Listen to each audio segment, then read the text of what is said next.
The Word of God is alive and powerful, sharper than any two-edged sword, piercing even to the dividing asunder of the soul and the spirit, and of the joints and the marrow, and is a critic of the thoughts and intents of the heart. Ang tibuok nga kasulatan di paginhawa sa Dios ug may kapuslanan alang sa pagpanudlo, alang sa pagpamadlong, alang sa pagpanulid ug alang sa pagmatuto sa pagkamatarong. Aron ang tao sa Dios mamahingpit masinangkapan alang sa tanang maayong buluhaton. Ang kahulugan sa imong mga pagtulunan naghatag og kahayag ug naghatag og salabutan sa mga walay kahibalo. Good day everyone sa atong mga subscribers. Welcome na sa atong adlaw nga pagtuon sa balaang pulong sa Dios ubos sa Vic Balbido Evangelistic Ministry. Niya pagkita karon punting sa atong pagtuon niining doktrina nga giuluhan the Great Power Experiment. Okay, sa wailangan alang kanimo magtotoo gamita karon ang prinsipyo nga mo'y mag-aandam kanimo sa di pa kita magatuon sa pulong sa Dios. Apanalan kanimo dili magtotoo. As an unbeliever, you are invited or dapit ka, giawhag ka sa paggamit sa pulong sa Dios diya sa 16 kung mga buhat kapitulo 16 versikulo 31 nga nagkanayon tumuo ka kang Ginoong Hesus ug ikaw maluwas. Okay, the Great Power Experiment. Unas tanan, naghisgot pang kita gahapon may tungod sa plus H ang kalipay sa Dios nga buot niyang ipaambit nga ni kanato. O kining maong matang sa kalipay can never be affected, dili gayod maapektahan sa mga sirkumstansya, sa mga tao, o by earthly things. Nga naman, tungod kay ang pulong sa Dios nagatuyok-tuyok naman diha sa panimuot sa atong kalag, the stream of our consciousness. Ang atong pangunahuna pun-an na gyud, saturated now with the mind of Christ. 1 Corinthians 2:16. So, dias Lucas 2:40, the child, meaning si Ginoong Jesucristo sa iyang pagkagamay pa, continued to grow and increased in wisdom. He attained plus H inside the prototype divine atmosphere. Kaya sige raman yun siya puyo dito sa iyang divine atmosphere nga prototype. Mao nga siya nakakabot. Ining maong matang sa kalipay. Hebrews 12:2, looking unto Jesus, the author and finisher of our faith, who for the joy that was set before him endured the cross, despising the shame, and hath sat down at the right hand of the throne of God. Kining despising the shame, ang atong Ginoong Jesucristo did not mind. He disregarded the shame. Huwag yun niya panambalinga. Okay? Now, unsa man tong upat ka gingon natong advanced problem-solving devices. Doon ay upat. Ang nagunan ini personal love for God, ikaduha impersonal love for all mankind, ikatulo plus H, katong sharing the happiness of God, o kang ikaupat, occupation with the person of the Lord Jesus Christ.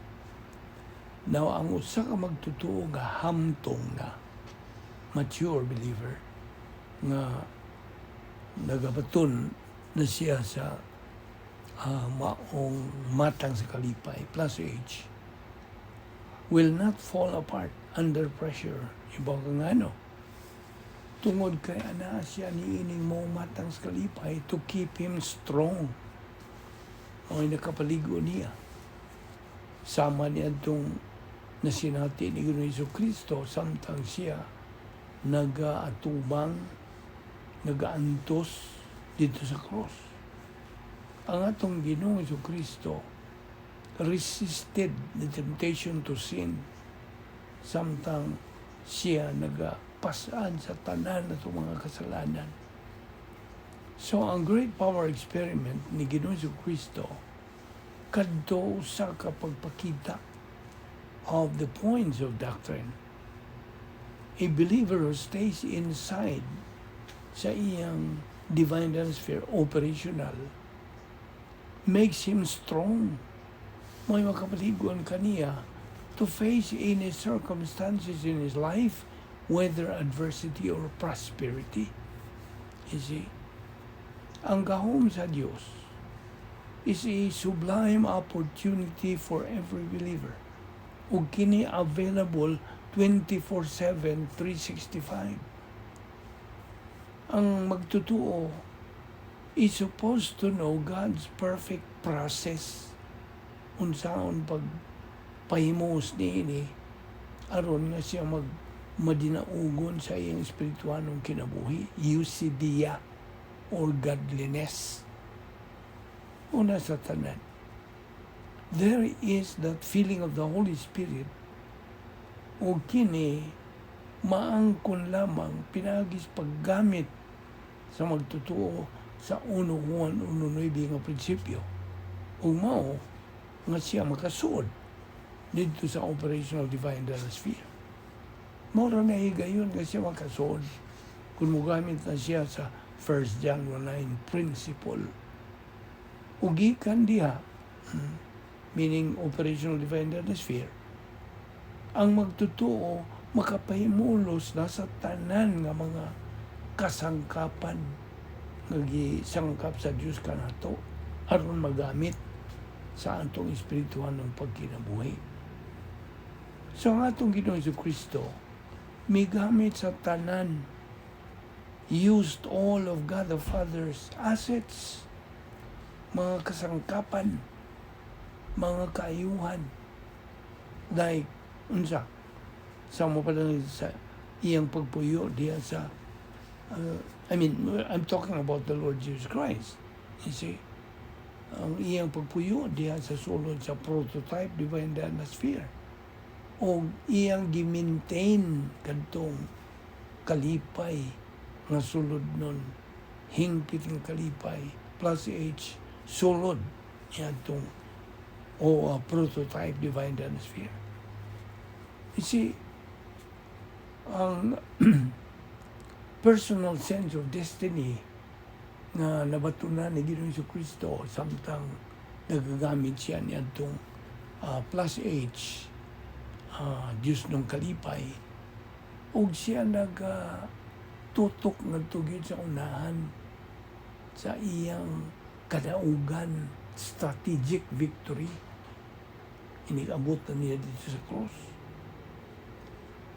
Now, if the Lord Jesus Christ was able to handle kung siya nakalahutay sa pag-atubang any kind of suffering, including sa iyang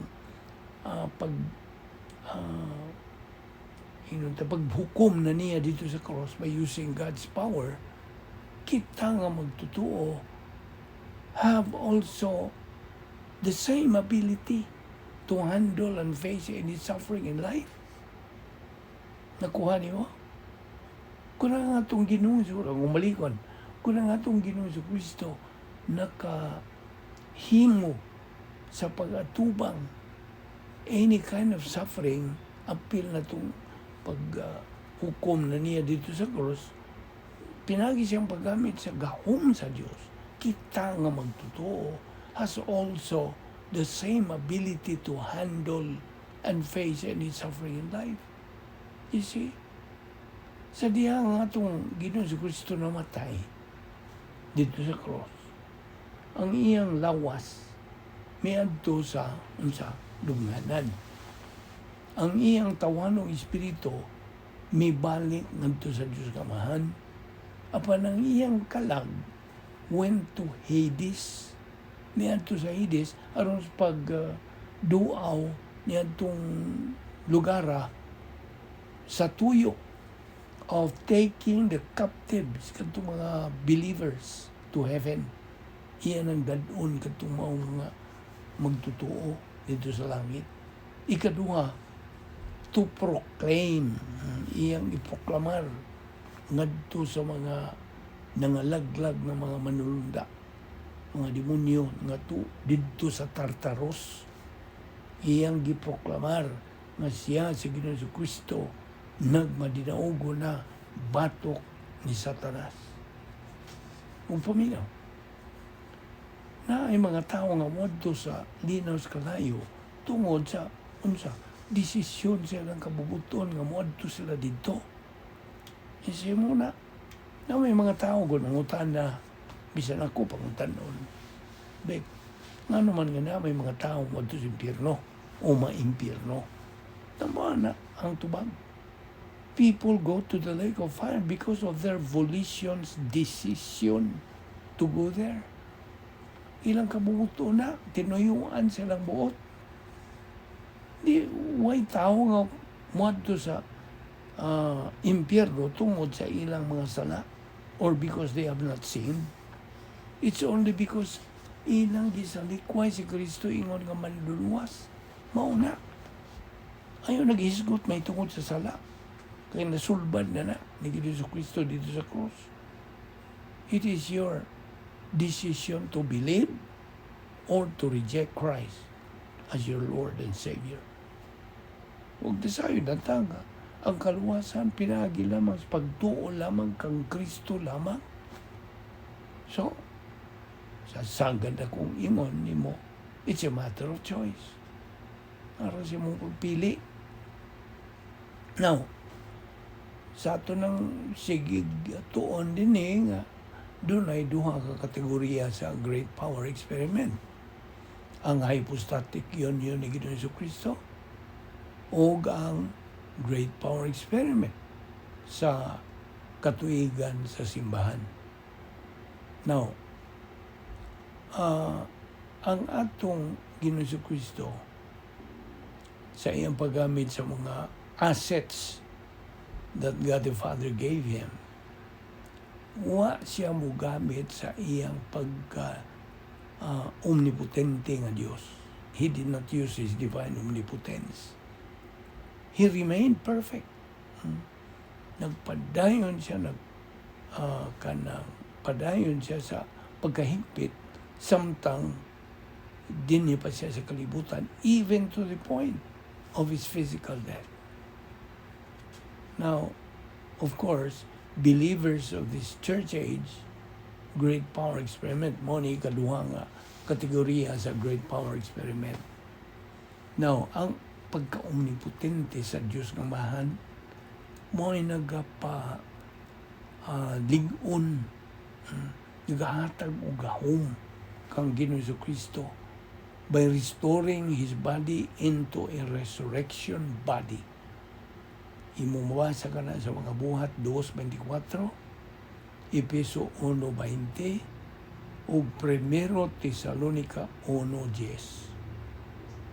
Now, ang pagka-omnipotente sa Diyos na Espiritu Santo empowered our Lord Jesus Christ nga makatuman siya sa plano sa Diyos. 1 Peter 3:18. Now, ang portfolio of invisible assets that God provides believers, atong hinunduman yun na ay portfolio of invisible assets nga gisangkap sa Diyos karon itong mga magtutuo.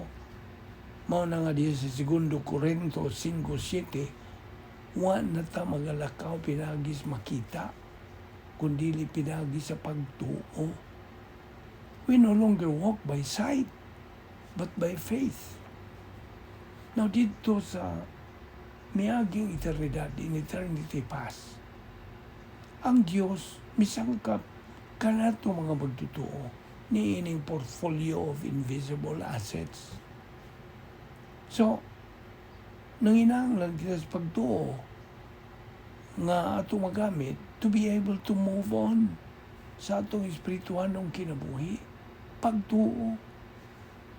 No kini pagtuo nga maugmad, pinagi sa atong pagpamati, pagpaminaw, pagkatuon, pagtuon sa pulong sa Dios. Roma 10:17, faith cometh by hearing, and hearing by the word of God. Ayaw kalimutin na itong 2 Pedro 3:18, but grow in grace and in the knowledge of the Lord Jesus Christ. Inumdumi, ang pagka-omnipotente sa Espiritu Santo is only available inside sa asa. The divine sphere. Anhara ni mo kanang mapahimosli diyan sa sulod sa operational divine sphere. That's why ang problem-solving device number 1, which is rebound, 1 John 1:9, in kini siya nga rebound. Mao kini ang paagi nga Dios doon, paagi ni sa Dios aron kita makasuod sa operational divine sphere. Di man ta makasuod diha kung watay paggamit sa rebound sa 1 John 1:9 principle. You see, ang gahom sa Espiritu Santo mo'y nagasustener, nagapalahutay sa atong Ginoo sa Kristo sulod dito sa iyang prototype divine sphere. Now, the same power ang mauraw sa mga gahom mo'y nagasustener sa simbahan na kita mga magtutuo din sa katuigan simbahan, church as believers, inside sa atong operational divine sphere. So, ang John 10:17, nagkanayon, the reason the Father loves me is that I laid down my life only to take it up again. Sige na si Kristo nagsulti niya. Versikulo 18, no one takes it from me, but I lay it down of my own accord. I have authority to lay it down and authority to take it up again. This command I received from my Father. So, si Ginoong Jesucristo gives up His life. Ang iyang espiritu ba? Iyang tugyan ngadto sa Dios nga mahal. Ang atong Ginoong Jesucristo na nag-iyan ining maong kahom to lay down His life and also the power to restore His human life again. Kita nimo? This very power, kining maong gahom, samang gahom sa Dios nga mahal, great power experiment, kini available. Nakadungog ka? This is all available to all believers to be able to be victorious in life. See? Ang maong gahom nga mo'y nakapalahutay, himong mananawag ni Ginoong Jesucristo, mauraw sa bang samang gahom sa Diyos nga mahal, the great power experiment, now available to all believers to be able to be victorious in life. Walang ka magtuon. Walang kay pagkat-on ni ining mga butanga nga mahinungdanon pag-ayo sa atong kinabuhing Kristohanon. You see, ang atong Ginoong Jesucristo availed of the following. Iyang gipahimuslan. Ang pagka-omnipotente sa balang Espiritu Santo sulod sa iyang prototype divine sphere. O ang plus H as a problem-solving device. The same power. Akong balik-balikon yun eh. Ang sama gihapon nga gahom, the omnipotence of God the Father, nga mo'y nagbanhaw kaniya, kang Ginoong Jesucristo is the same power. Mao na pod nga gahom that will resurrect natong mga magtotoo atol sa atol sa rapture, sa pagsakgaw. Now, between Christ's resurrection and the resurrection of church sa His believers, mao ni gitawag og greatest power period in all of human history. Okay? Ug kining maong gahom sa Dios is available to every believer right at this very moment. Ato ni padayon ugma og kung di Panginoon nga ikaw padayon sa pag-iguban kanato aron nato makatagman katunan ng dugang mga doktrina luyon ining atong gitunan nga great power experiment. See you then tomorrow.